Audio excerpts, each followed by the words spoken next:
Hello everyone, good morning, welcome back to my channel. আশা করি তোমরা সবাই খুব ভালো আছো, আমিও ভালো আছি। আমার আর একটা নতুন এনার্জেটিক ব্লগে তোমাদের সকলকে স্বাগত জানিয়ে ব্লগটা শুরু করছি। আজকে ঘুম থেকে উঠেছি সকাল 5:30 নাগাদ। তারপরে বাসি কাজকর্মগুলো কমপ্লিট করেছি। বাসি জামা কাপড় টাপড় ছেড়ে ফ্রেশ হয়ে পুজোটা করে নিয়েছি। তারপরেই রান্নাঘরে চলে এসেছি। এখন এসে আগে কাউন্টার টপটা মুছে পরিষ্কার করে নিচ্ছি।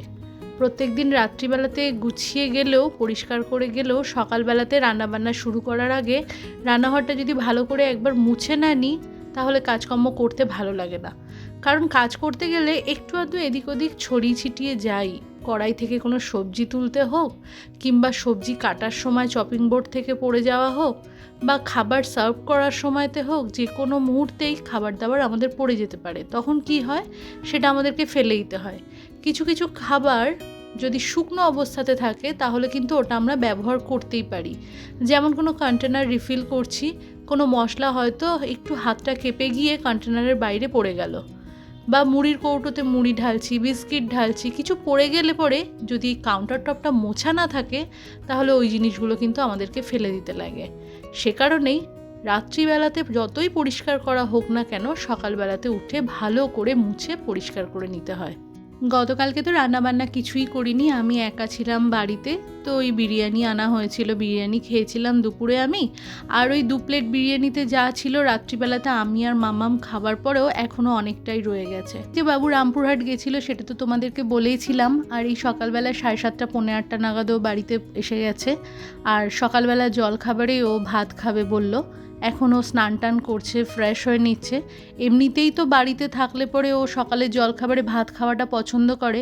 এখন প্রায় বলতে গেলে রাত জাগা, ভাত তো বানাতেই লাগবে, তাই তাড়াহুড়ো করে আগে ভাতটা বসিয়ে নিচ্ছি। আগে থেকে যদি আমার জানা থাকতো যে ও কোন সময়টাতে বাড়িতে আসবে তাহলে সেই বুঝে আমি কাজটা গুছিয়ে রাখতাম। কিন্তু ও নিজেও ঠিকঠাক বলতে পারছিল না যে কটা বাজবে ওর বাড়িতে আসতে আসতে। এমন তাড়াহুড়ো থেকে বাঁচার জন্য আগের দিন রাত্রিবেলাতে যদি একটু কাজ গুছিয়ে রাখা যায় তাহলে কিন্তু অনেকটা সুবিধা হয়।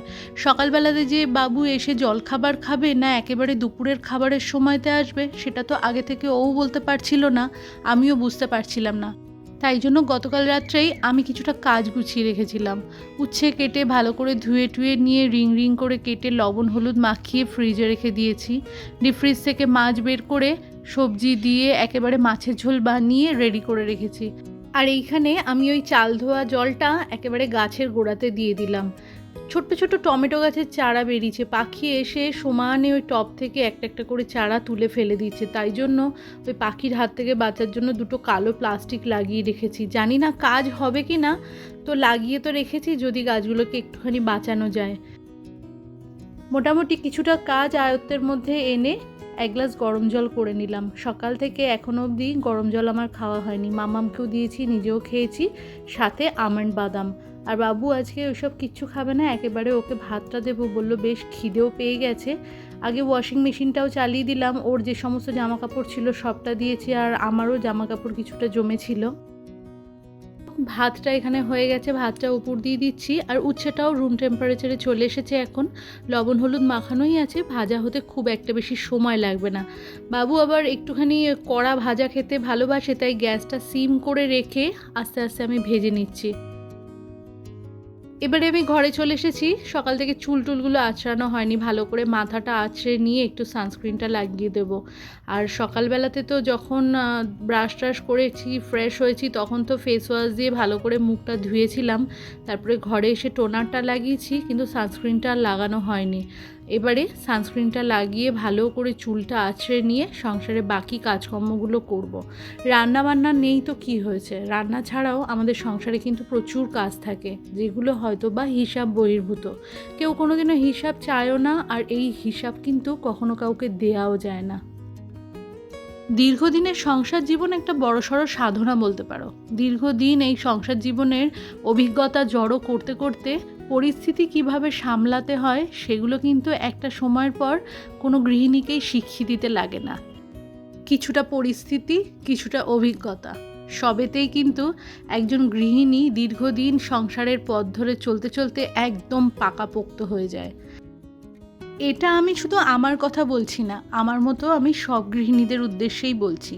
হ্যাঁ, তবে এটাও বলছি, শুধুমাত্র সংসার নিয়ে কিন্তু মেতে থাকলে চলবে সংসার না। জীবনে একটা সময় এমন আসবে যখন সময়টা পেরিয়ে যাবে, তখন যেন গালে হাত দিয়ে এমনটা ভাবতে না হয় যে সারা জীবন সংসারের জন্য থেকে কি পেলাম।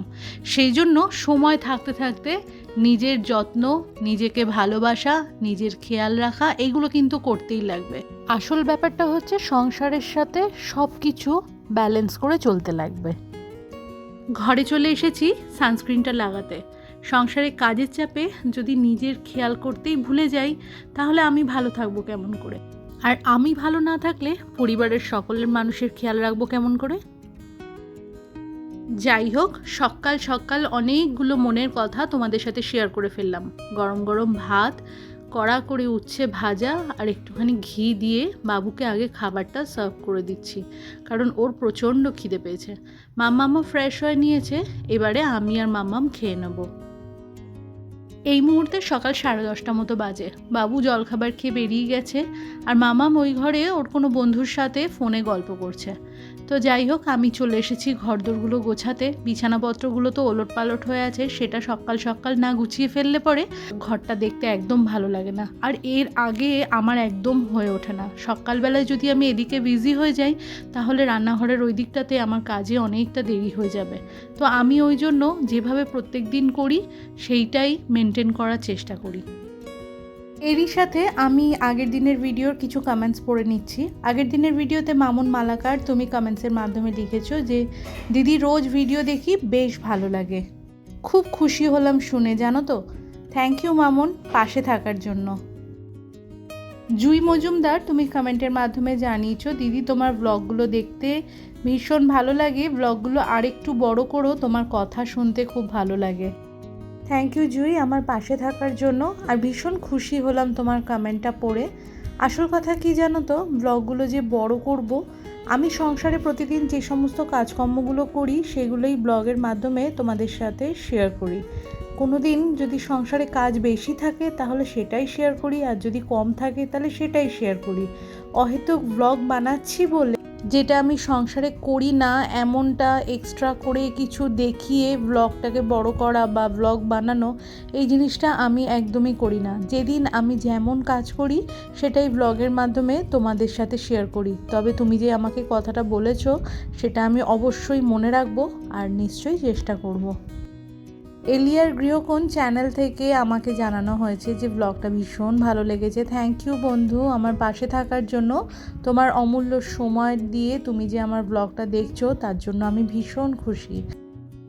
এরই মধ্যে তোমাদের কিছু কমেন্ট পড়তে পড়তে আমার বিছানাটা সুন্দর করে গোছানো হয়ে গেল।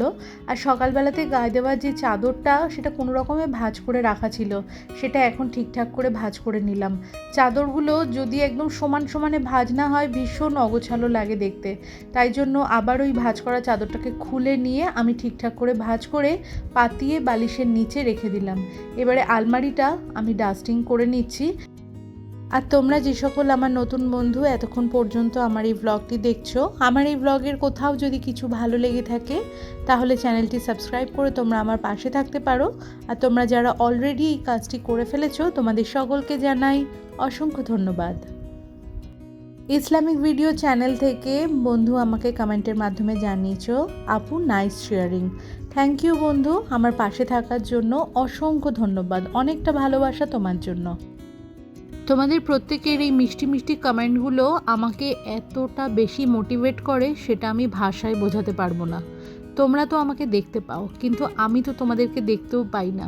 শুধুমাত্র এই কয়েকটা শব্দ লেখার মধ্যে থেকেই তোমাদের সাথে আমাদের একটা মনের যোগাযোগ গড়ে ওঠে। একটা টাইম ছিল আলমারির নিচের পোর্শনটা তো আমি মাইক্রোফাইবার ক্লথ দিয়ে ভালো করে ডাস্টিং করে নিতাম, আর ওপরটার জন্য অপেক্ষা করতে হতো বাবুর জন্য। কিন্তু এই যে ফোল্ডেবল ডাস্টারটা কেনার পরে আমার ভীষণ সুবিধা হয়েছে। এটা দিয়ে যখন দেখি ওপরের পোর্শনে একটু হালকা হালকা ধুলো বুঝতে পারি, সেই সময়টাতে আমি ভালো করে ঝেড়ে পরিষ্কার করে নিই। আর আমার ওপরের ওই ক্যাবিনেটের একটা হ্যান্ডেলের লকের ওখানটাতে একটা সাই বাবার চাবির রিং ঝুলছিল, সেটাই পরিষ্কার করতে গিয়ে পড়ে গেল। আমি নিয়ে ওটাকে টিভির র্যাকে ওখানে রেখে দিলাম। আর এই যে খেয়াল করে দেখো, আমি সমস্তটা পরিষ্কার করে নিয়ে তারপরে ঘরে এদিক ওদিক ঘুরে ঘুরে কিন্তু খেয়াল করে দেখি যে কোথাও কোনো ধুলো ময়লা আছে কি না। পরিষ্কার জায়গাটা আমি কখনোই পরিষ্কার করি না, যদি কোথাও অগোছালো থাকলো বা কিছু থাকলো সেটা আমি তৎক্ষণাৎ গুছিয়ে নিই। সময়ের কাজটা সময় করতে ভালোবাসি, তাতে কি হয় সব সময়ের জন্য ঘরদোরগুলো ভীষণভাবে পরিষ্কার থাকে। চারিদিক অগোছালো তো হতেই পারে, একসাথে অনেক মানুষ এক জায়গায় থাকলে পরে সবাই যে আমার মনের মতো করে আমি কি করি, যে যে যা তা নিজের নয়। মতো করে যা খুশি করতে থাকে, আমি যখনই সময় পাই আমি গোছাতে থাকি এক ধার থেকে। এই যে গোছানো বিছানাটা রয়েছে, মামাম কোনো সময় যখন এসে শোবে বালিশটা টেনে নিয়ে চাদরটা খুলে গায়ে দিয়ে শুয়ে ওরকমভাবে রেখে দেবে। আমি আবার ও উঠে গেলে সাথে সাথে ওটাকে গুছিয়ে নিয়ে জায়গায় রেখে দিই। বাবু হয়তো জামা কাপড় ছাড়ছে, ছাদে দড়িতে রাখছে, কোনো সময় ওর যে বাস্কেটটা থাকে বাস্কেটের ওপরে রেখে দেয়। আমি বাস্কেটের ওপরে কিন্তু সব সময়তে একটা তোয়ালে দিয়ে ঢাকা দিয়ে রেখে দিই, যে ভিতরে কোনো সময় যদি কোনো কিছু ভাঁজ যদি না করাও থাকে বা একটু যদি অগোছালোও হয়ে গিয়ে থাকে, তাহলে ওপর দিয়ে যেহেতু তোয়ালেটা ঢাকা, সেটা বাইরে থেকে দেখা যাবে না। কিন্তু হয়তো তোয়ালেটা ঢাকা নেই, আমি সকালবেলা উঠে যখন ওর দেখি জামা কাপড় পরে ও বাইরে বেরোবার জন্য রেডি, আর ওই বাস্কেটে হাত পড়বে না, তোয়ালে দিয়ে যদি ঢাকা থাকলেও ভালো, তা না হলে আমি সাথে সাথে ওটা রেখে দিই। আসল কথা কাজ করার তোমাদের সাথে সাথে কথা বলতে বলতে গতকালের যে কিন্তু কাছাকাছি অনেকটা হয়েছিল বড় জামা ব্যাপার। কাপড়গুলো, সেগুলো তো সকালবেলাতে উঠিয়ে ছাদের চেয়ারে রেখেছিলাম। এই মুহূর্তে বিছানা টিছানা পরিষ্কার করার পরে সবটা এনে গুছিয়ে তুলে দিচ্ছি।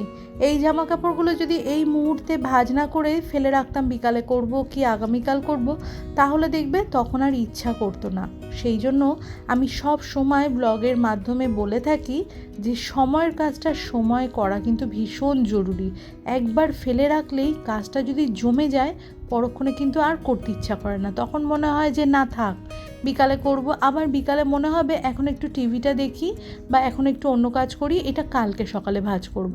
সকালবেলাতে হয়তো বা ব্যস্ততার মধ্যে তখন মনে হবে আগে যে কাজটা জরুরি সেটা আগে করে নিই, এটা তো এখন আর কেউ পড়ছে না, পরে নয় সময় করে ভাঁজ করব। এইভাবে কিন্তু জামা কাপড়ের ওপরে জামা কাপড় জমতেই থাকে। আমি ফেলে না রেখে সময়টা সাথে সাথে ভাঁজ করে একেবারে আলনায় গুছিয়ে তুলে নিই। যেটা ডিভানে রাখার ডিভানে রাখি, যেটা আলমারিতে তোলার আলমারিতে তুলে নিই। ঘরদোরটা একদম টিপটপ করে সুন্দর করে গুছিয়ে নিয়ে ফ্রিজ থেকে সকালবেলাতেই মাছের ঝোলটা বের করে রেখেছিলাম। রুম টেম্পারেচারে চলে এসেছে, এবারে গরমে বসিয়ে দিলাম। মাছের ঝোলটা ভালো করে ফুটে যাবে, তারপরে আমি চলে যাব স্নান করতে। তো আজকের ব্লগটা এইটুকুনি রাখলাম। তোমরা ভালো থেকো, সুস্থ থেকো, দেখা হচ্ছে নেক্সট ব্লগে, ততক্ষণের জন্য টাটা।